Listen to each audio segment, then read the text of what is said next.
So guys, so ngayon nandito na naman tayo sa loob ng bagong factory. Ayan, bago po to guys.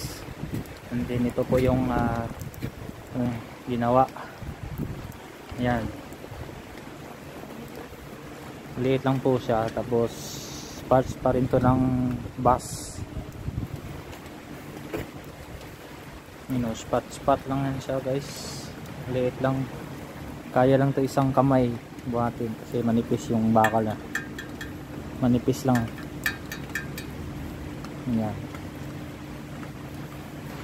Tapos maganda dito kasi malaki yung open air siya. Ito naman sa kabila, yan yung unang company, yung factory ng boss namin, yung mga kasama ko. Yan. Maulan ngayong tanghali. Ayan, dami ditong amoy pintura pa, bago pa kasi ito wala pang isang linggo. And guys, so maraming salamat sa panonood. God bless.